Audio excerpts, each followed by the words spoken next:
一位女士呢，今年42岁，离异8年多啊，带个10岁的儿子，和我说呢想找对象。她外形条件啊确实是不错，这会打扮呀也比较显年轻，那自己买卖不太好干，日子呢是过得紧紧巴巴的。这养儿子啊，每年的花销呀至少也在3万多。她现在呢是赚不出来，就想找一个这个男人结婚啊，和他一起来分担压力。那我就问她想找什么样的，她跟我说呀，自己想找一个大2岁啊，或者是小5岁的。男士工作要稳定，月薪不能低于1万，市里要有住房，最好是学区房。男士呢，最好是未婚或者是离婚不带孩子。这最重要的一点啊，女士表示年龄大了，不会再生孩子。听到这儿呢，我就反问这个女士啊，你不生孩子又不允许男人带孩子，这男人和你结婚图什么呢？帮你养孩子吗？女士就说呀，我年龄大了呢，不能生孩子，我照顾自己的孩子我都忙不过来，如果男方再带孩子的话，那我岂不是要累死？结婚是让我幸福的，也不是让我来受罪的吧？那与其受罪，我为什么要结婚呢？这男人图什么呀？图我是女人呢？多少男人找不着对象，我带儿子说明我负责任，我儿子不是也得喊他一声爹吗？听完这些话呀，我是直接被这样的三观刷懵了。我就问他，那你结婚要彩礼吗？他说彩礼啊是结婚必须要给的，而且3斤也不能少。听完呢，我就忍了忍啊，耐心的跟他说，如果你这样的择偶要求的话，那就只能找退休的男人，这孩子呢都可以独立生活了，也没有负担了，可以和你一起照顾家庭。我还没等说完呢，这女士就直接怼过来，说我故意讽刺她。她自己做化妆品生意的，会打扮，虽然40多，但是跟30出头的呀差不多，让她嫁给这个半身进了土的老头，怎么可能？而且这男人年龄大了呀，身体都会出毛病，自己还要照顾着儿子，再照顾着他，那这日子还能过吗？听完我就觉得呀，忍一时风平浪静啊，那都是屁话，再忍下去啊，我都能得乳腺增生。我就直接开怼啊，你是这儿不想要那儿不想要，光想着自己一毛不拔，占尽别人便宜，又想要爱情又想要物质，光想索取不想付出，你这不是找老公，你是找取款机吧？总说自己显年轻，你再年轻能比得过30出头的女人吗？人家能生你呢，发动机都漏油了吧？看你找对象那得寸进尺的要求和要彩礼理直气壮的嘴脸，我都忍不住一盆冷水泼醒你。在这个世界上呀，最不能做的就是占别人便宜。你今天占的便宜，未来的某一天呢，一定会以某种方式加倍的还给你。你最大的问题就是把别人当傻子的同时呀，还抱有侥幸心理，以为别人不知道。奉劝脚踏实地，先把孩子抚养好，婚姻懂得付出啊，再去索取。反正啊，我这话没说完，这女士呢就拎包就走啊，末了还说了我一句不靠谱。哎，上过电视登过报，全国人民都知道红娘轩宇最可靠，大眼睛双眼皮，一看就是讲究人。最近找我许愿的伙伴们啊是越来越多了，那许愿池里面的王八他都听不下去，都离家出走了。今天给大家分享一个征婚信息啊，此条视频呢，无房无车身高不够的男士们啊，得罪了请绕道而行，因为这条征婚呢跟你没关系。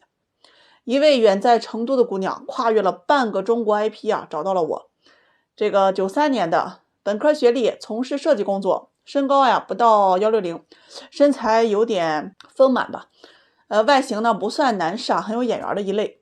他就给我发信息啊，问了我一个很深奥的问题，也是困扰他多年的问题啊，就是他为什么嫁不出去？相亲呢有4、5年了，就是找不到。那他的择偶要求跟我一说完呢，我就明白了这哪里啊出了问题。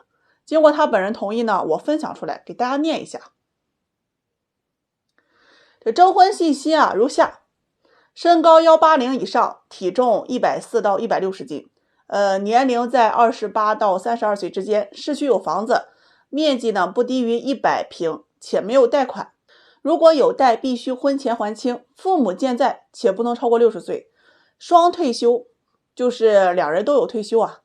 男方必须为独生子，全日制本科学历，函授勿扰。市里工作有5险1金，有周末双休，薪资稳定在1万以上，一年收入啊不能低于15万，允许兼职。这个约会恋爱不能低于1年，开销啊男方承担。另外颜值这一块不要太难看，性格要活泼幽默，处理事情啊要有情商，等等等等。后面省略800字啊，我念不下去了。作为红娘呢，我应该心地善良，有耐心。对待这样的要求啊，一定啊要体现出我的爱心来。毕竟能提出这样的要求，人家肯定是综合考虑过的，这自身条件呀，肯定他有过人之处的，起码小脑啊发达才能想那么多。所以啊，作为红娘一定要去理解和尊重。谁让我选择了这个行业呢？何况咱还是心理咨询师，所以更应该啊体贴入微。俗话说呀，忍一时风平浪静，退一步乳腺增生啊，都是女人，凭什么让你？你看看你的条件一出来，那不就是天方夜谭吗？说你青蛙想吃天鹅肉，都是抬举青蛙了。整天问我为什么为什么？你看看全国下来能有几个人符合要求的？这王思聪年龄都超标了吧？忍一忍，忍一忍。姑娘呀，你这要求啊确实有点高了。这毕竟能符合这个要求的男士啊，人家对外形各方面他都是有要求的。他呢就反过来问我呀，我这要求高吗？现在男人车房收入这些不都是基本的吗？那其余条件我不就是要求个家庭条件之类的？我呢就反问这个姑娘，你为什么找到我呀？她说呀，我看你的粉丝呀是全国各地的都有，要是啊这个外地啊有优秀的男士啊，年薪几十万能帮我安排工作的，有车有房的，那我也可以考虑。本地的红娘给我介绍的都不是很好。哎呀，我就纳闷了，这个姑娘脑子里面装的是浆糊吗？怎么就想不开呢？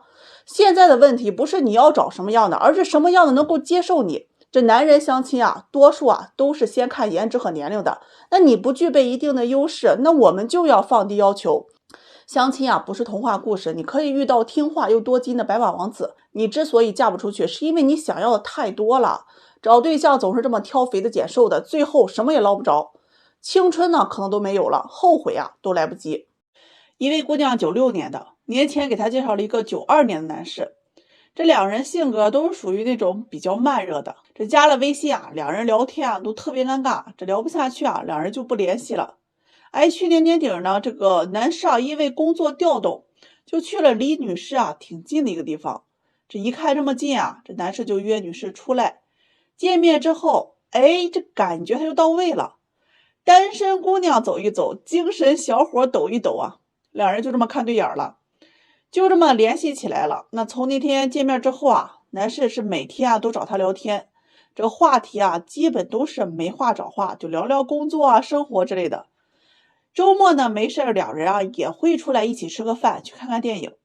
这姑娘说呀，自己性格呀本身就已经比较慢热了啊，但是男士啊是比她还慢热，聊了2个多月，见面也只是吃饭看电影，从来不主动牵她的手。这个为了给男士制造机会，姑娘每次都故意去看电影，这个黑灯瞎火的嘛啊，靠得又近，走路也是故意不看路。可回回啊，这个男士就是老老实实的，他又纳闷了，难不成是不喜欢自己吗？他就越寻思越不是个事儿啊，自己是个女孩子，这主动去拉男人的手，这多丢人呢。他就语言加行动啊，就暗示男士啊。可是理工男的思维啊，就是你冷了给你倒杯水，不知道给暖和暖和手啊。这最后啊，男士呢就跟他保持距离的又聊了2个多月。这姑娘实在是开不出口啊，这上个周啊就过来找我说她对男士啊就挺有好感的，这都4个多月了，这也没什么进展。说能谈就谈啊，不谈也不耽误时间了，怎么自己还热脸贴冷屁股了，就不讨好了呢？听完呢，我就答应这个姑娘说我去问问这个男士的意思。谁知问了人家男士呢，这个男士就说呀，那他也没有主动说喜欢我，我就以为他不喜欢我，时间还不到，我就不敢靠近呢。哎呀，听完我就觉得好无奈呀，人家姑娘不喜欢你，和你聊工作都能聊4个多月。这原本一个慢热的姑娘，硬是给你逼急了。你呢去买束花，约姑娘吃个饭啊，表达一下心意。接着这男士就说了一句，那还用买戒指吗？哎呀，我的内心啊，真的，要么是让相亲互相看不上的给愁死了，要么让相亲看得上不会推进关系的给急死了。买戒指干啥呀？你又不是去求婚。这男士呢后面就答应了，谁知这个事啊，他总不是那么如人所愿。这个周末啊，男士买了花，买了蛋糕。哎呀，我到现在我都想不明白那个蛋糕的意义在哪里啊？又买了这个戒指，真的是去求婚了，问人家姑娘愿不愿意嫁给他。结果人家姑娘还真同意了。这姑娘就说呀，这个男朋友啊，虽然慢热，但是还挺可爱的，就是越看越讨喜的那种。这个人呢也踏实，工作啊也比较努力。这个结婚就结婚吧。说着呢，这两人就约好了这个5一啊回家见见父母。你看，最后想说呀，男士们单身在外呀，缺少关爱，少喝点酒，多吃点菜，遇到姑娘能爱就爱，勇敢争取，别怕失败。